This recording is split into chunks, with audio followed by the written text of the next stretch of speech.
राधे राधे दोस्तों, स्वागत है आप सभी का राधा रानी के छोटे से यूट्यूब चैनल पर। आज हम दोस्तों बात करने जा रहे हैं अनंत चतुर्दशी गणेश विसर्जन भगवान की। तो आप सभी को पता है कि मैं आपके लिए जो हमारे मासिक और सालाना तीज त्यौहार होते हैं उन सभी का पूजा मुहूर्त, उनकी जानकारी, विधि पालन और साथ ही साथ बहुत महत्वपूर्ण चीज़ की किसी भी पूजा पाठ के और व्रत की कथा मैं आप तक लेकर आती हूँ। आपने मेरे चैनल पर पहली बार आए हैं तो आप मेरे चैनल को सब्सक्राइब कीजिएगा, मेरी वीडियो को लाइक कीजिएगा, शेयर कीजिएगा। तो ज़्यादा समय ना बर्बाद करते हुए चलते हैं सीधा अपने वीडियो की तरफ। तो देखो, कल है दोस्तों अनंत चतुर्दशी, जिसमें कि गणेश भगवान का विसर्जन किया जाएगा। कल है 6 सितंबर। अब जैसे देखो, भादों का महीना चलता है। भादों के महीने में शुक्ल पक्ष के बाद जो भी चौथ आती है, चौथा दिन आता है, उस दिन हम गणेश जी को अपने घर में विराजमान करते हैं। अलग अलग शहरों में अलग अलग प्रथाएं होती हैं। तो जैसे कि गणेश भगवान को विराजमान करके हम 10 दिनों तक अपने घर में उनकी सेवा करते हैं। जैसे कि घर का कोई परिवार का सदस्य होता है, उनको अच्छे अच्छे भोग लगाया जाता है। घर में कुछ चीज़ों का नियम पालन किया जाता है। लहसुन प्याज नहीं खाया जाता है, एक दूसरे के साथ घृणा नहीं की जाती, लड़ाई झगड़े नहीं होते हैं, गाली गलौज, मांस मदिरा का उपयोग नहीं किया जाता है। और सबसे बड़ी बात, बस भगवान की सेवा और भगवान की भक्ति पे ही ध्यान दिया जाता है। तो जो भी लोग अपने घर में गणेश भगवान बिठाते हैं, सबसे पहले तो उन सभी को गणेश चौथ और गणेश विसर्जन, गणेश चतुर्थी, अनंत चतुर्दशी की बधाई हो। और इसके बाद देखो, सबसे पहले हम बात करेंगे, जैसे कल सुबह होगा तो कल सुबह 5:57 पर सूर्योदय हो जाएगा। वैसे तो यह जो है पूर्णमासी के दिन किया जाता है, लेकिन चतुर्दशी के दिन से ही जो है विसर्जन शुरू हो जाता है। और आप सभी को पता होगा कि पूर्णमासी जो है वो 7 सितंबर को है, और लेकिन उस दिन ग्रहण का थोड़ा समय रहेगा, ग्रहण का सूतक रहेगा। तो कुछ लोग इन चीज़ों में ज़्यादा विश्वास करते हैं, तो ग्रहण के सूतक के समय कोई पूजा पाठ नहीं की जाती है।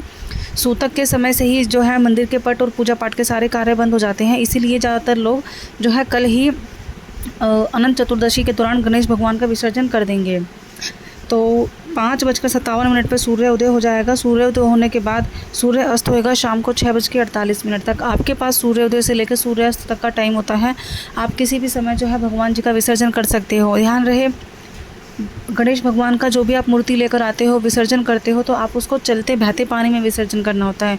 वैसे तो देखो, ये सब पानी का जो है, जो आजकल गणेश भगवान की मूर्ति बनाई जाती है, वो पुट्टी, जो वाल पुट्टियाँ होती है, उनसे, सीमेंट, इन सब से बनाई जाती है। और जब हम इन्हें पानी में बहाते हैं तो जो हमारा ये जल प्रदूषण होता है वो फैलता है। सबसे अच्छा तरीका है, आप अपने घर में मिट्टी के गणेश भगवान बनाइए। चाहे चिकनी मिट्टी लीजिए, या अपने गमले के या खेत के या किसी पार्क से साफ़ शुद्ध जगह से मिट्टी लेकर आके उसको शुद्धिकरण करके आप गणेश भगवान को अपने घर में विराजमान कीजिए। और उसके बाद किसी भी साफ़ बाल्टी या ड्रम में पानी भर के गणेश भगवान को उस अपने ही घर में उसी ड्रम के पानी में विसर्जित कर दीजिए। और बाद में जो पानी बचता है, उस पानी को आप अपने घर के गमलों में, क्यारियों में, पार्क में, घास में बहा कर आ जाइए। ये सबसे आसान और शुद्ध तरीका और बहुत पुराने समय का तरीका है। लेकिन समय के हिसाब से कुछ चीज़ें, कुछ रीति रिवाज बदलते रहते हैं। तो अब तो ज़्यादातर लोग जमुना जी में, या जिनके घर के आसपास गंगा जी होती है, समुंदर होता है, नहर होती है, बहता चलता पानी होता है, सब वहाँ पर विसर्जित करने जाते हैं।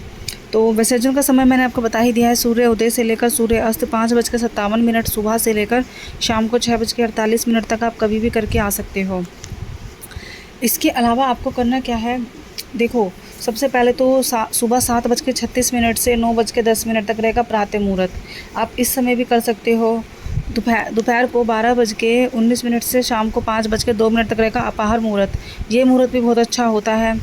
शाम का जो 6:37 से 8:02 का ये शाम का मुहूर्त होता है। तो शाम का थोड़ा सा यह लेट हो जाते हैं लोग, लेकिन शाम को भी कर सकते हैं इस मुहूर्त के दौरान। और रात्रि का तो खैर कुछ कह ही नहीं सकते। रात का वैसे जो मुहूर्त रहेगा 9:28 तक का, लेकिन इतनी रात तक गणेश विसर्जन नहीं किया जाता। इसके अलावा 7 सितंबर को भी, अगर आप किसी का 6 तारीख को कल नहीं हो पाएगा, तो 7 सितंबर को आप सुबह 4:36 से 6:02 तक उषा काल ब्रह्म मुहूर्त जो होता है, आप उस समय ब्रह्म मुहूर्त में जो है गणेश भगवान का विसर्जन किसी भी चलते पानी में, बहते पानी में कर सकते हो। दोस्तों, सबसे पहले जो रहेगा, जैसे कि देखो, कल आपको पता है कि अतिखंड योग रहेगा और रिद्धि सिद्धि योग रहेगा। हमारे जो ग्रह की दिशा है वो भी कुछ राशियों में उथल पुथल रहेंगी। जैसे कि सूर्य जो है सिंह राशि में रहेगा, चांद जो है मकर राशि में रहेगा, मंगल जो है फिर सिंह राशि में रहेगा, बुध जो रहेंगे कर्क राशि में रहेंगे, और राहु रहेंगे मीन राशि में, केतु रहेंगे कुंभ राशि में। तो मतलब जिस भी लोगों की राशि में अपने अपने हिसाब से आप कर सकते हो। जैसे सूर्य जिनकी सिंह राशि में है, कल सुबह उठकर सूर्य भगवान को ज़रूर आपको अर्घ देना है। मकर जिनकी राशि में चांद है, उनको चांद भगवान के सफ़ेद चीज़ों का भोग लगाकर उनकी आराधना करनी है। साथ ही साथ दोस्तों देखो, अब हम बात करते हैं गणेश भगवान की कथा की, विसर्जन की और अनंत चतुर्दशी की कथा की। क्योंकि देखो, मैंने आपको पहले भी बताया है कि कोई भी जो 30 त्यौहार होते हैं वह बिना कथा और बिना पारण के अधूरे होते हैं। तो कल के दिन जो भी लोग अपने घर में, जिन्होंने अपने घर में 9 दिन के लिए गणेश भगवान को विराजमान किया है, कल वह उनका विसर्जन करते हैं। तो बहुत से लोग सुबह से ही अपना व्रत शुरू कर देते हैं। जो भी लोग कल के दिन व्रत करते हैं और या नहीं भी करते हैं, करना चाहते हैं, तो यह कथा उन सभी के लिए है कि गणेश भगवान की अनंत चतुर्दशी हमारे जीवन में क्या मुख्य कार्य निभाती है।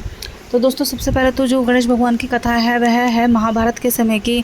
महाभारत के समय जब युधिष्ठिर और पांडव जो है अपना सब कुछ हार चुके थे और उन्हें वन में जाना पड़ा। तो जैसे ही वह वन में गए, भगवान कृष्ण उनसे मिलने आए। तो भगवान कृष्ण से युधिष्ठिर भगवान ने पूछा कि भाई, मतलब ऐसा हमसे क्या गलती हुई और हम ऐसा क्या करें कि जिससे कि जो भी हम अपनी संपत्ति है सारी हार चुके हैं, जो हमारा मान सम्मान साम्राज्य हमसे हार चुका है, हम उसे वापस कैसे प्राप्त करें।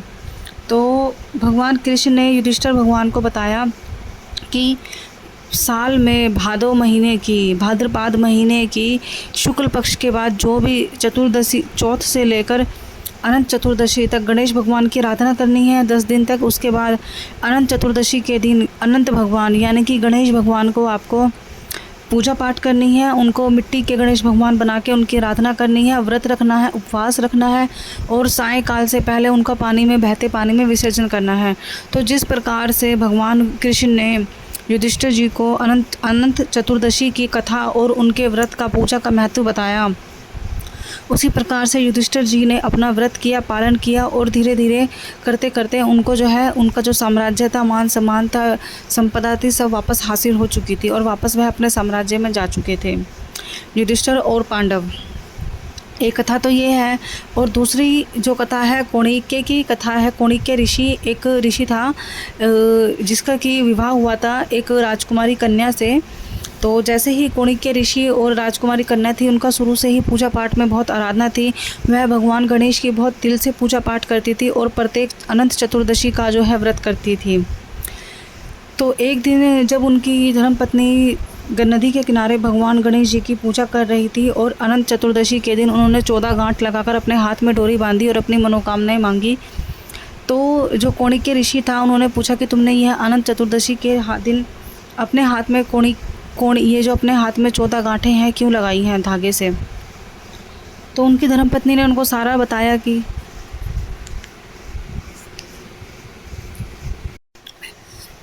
धर्मपत्नी ने जैसे ही कोणिक्य ऋषि को 14 गांठ और अनंत चतुर्दशी के व्रत का महत्व, पूजा का महत्व बताया, तो कोणिक्य उन पर हंस उठे, उनका उपहास किया और अपने घमंड में आकर उन्होंने वह जो उनके हाथ की 14 गांठों वाली रस्सी थी उसे तोड़कर नदी में फेंक दिया। इससे भगवान गणेश बहुत नाराज़ हुए, उनका अपमान हुआ और उन्होंने धीरे धीरे कोणिक्य ऋषि से जो उनका सारा साम्राज्य था, जो उनकी धन संपदा थी, सब छीन ली और उनको इतना गरीब बना दिया कि वह जंगलों में भीख मांगने को तैयार हो गए थे। वह जंगलों में अपना जीवन व्यतीत करने लगे, उनके पास कुछ भी ना बचा था। तो एक दिन क्या हुआ, जब कोणिक्य ऋषि जंगलों में लकड़ी काटने जा रहा था शाम के भोजन के लिए, तो वह वहाँ जंगल में मूर्छित होकर गिर पड़ा। तो उसके सपने में अनंत भगवान आए। अनंत भगवान ने उनको बताया कि तुमने अपनी धर्मपत्नी की पूजा का अपमान किया, साथ ही साथ मेरा अपमान किया, मेरी पूजा का मजाक बनाया, इसीलिए तुम्हें इन सभी विपदाओं का, इन सभी परेशानियों का सामना करना पड़ रहा है। तो कोणिक्य ऋषि ने भगवान अनंत यानी कि गणेश भगवान के चरणों से माफ़ी मांगी और उनसे पूछा कि क्या मैं अब किस प्रकार इस परेशानी से दूर हो सकता हूँ। तो गणेश भगवान ने भी बताया कि भादो महीने के शुक्ल पक्ष के बाद जो भी चतुर्दशी आएगी, अनंत चतुर्दशी, तुम उस दिन विधि पूर्वक मेरी पूजा करना, मेरा नाम का व्रत करना, कथा सुनना, अपने हाथ में 14 डोरियाँ बांधना और अपनी इच्छा मांगना, तुम्हारी इच्छा अवश्य ही पूरी हो जाएगी। और साथ ही साथ गणेश भगवान ने उनको एक पश्चाताप के रूप में कहा कि यह जो अनंत चतुर्दशी का व्रत है, ये व्रत तुम्हें 14 साल तक करना है लगभग। तो उसी प्रकार कोणिक्य ऋषि ने भगवान गणेश की बात को मानकर 14 वर्ष तक अनंत चतुर्दशी का व्रत किया और उनका जो खोया हुआ राजपाट था सब उनको वापस मिल गया। तो दोस्तों ये जो हम सुन रहे थे अनंत चतुर्दशी की कथा थी, जो कि कल अनंत चतुर्दशी है, साथ ही साथ गणेश भगवान का विसर्जन भी है। कल के दिन आपको भूलना नहीं है, गणेश भगवान के साथ साथ आपको भगवान शिव और माता पार्वती की भी विधिपूर्वक आराधना करनी है। और इसी के साथ साथ जैसे कि कल आपको पता होगा कि हमारा परसों जो है पूर्णमासी शुरू हो जाएगी, तो कल के दिन आप गणेश भगवान की पूजा के साथ साथ अपने जीवन की नई शुरुआत के लिए भगवान से मनोकामना मांग सकते हो, रिद्धि सिद्धि की पूजा कर सकते हो। जिनके भी घर में गणेश भगवान जी की पूजा होती है, कोई मंगल कार्य उनके घर में अवश्य होता है कुछ, कल भगवान को आपको घास दुर्वा ज़रूर चढ़ानी है, हरी मूँग की दाल आपको ज़रूर चढ़ानी है, हरी चीज़ों का दान उनको ज़रूर करना है। तो यही छोटे छोटे उपाय हैं जो आपके जीवन की समस्या को काफ़ी दूर तक हद संभाल सकते हैं। और शनिवार है तो शनिदेव की पूजा करना भी बिल्कुल ना भूलिएगा। शनिदेव के सामने सरसों का तेल का दिया काले तिल के साथ आपको ज़रूर जलाना है। छोटे छोटे ऐसे ही उपाय मैं आपके लिए लेकर आती रहती हूँ। अगर आपको मेरी वीडियो और मेरा कंटेंट पसंद आए तो मेरे चैनल को सब्सक्राइब कीजिएगा, मेरी वीडियो को लाइक कीजिएगा, शेयर कीजिएगा, कमेंट कीजिएगा। फिर मिलते हैं अगली वीडियो में। राधे राधे।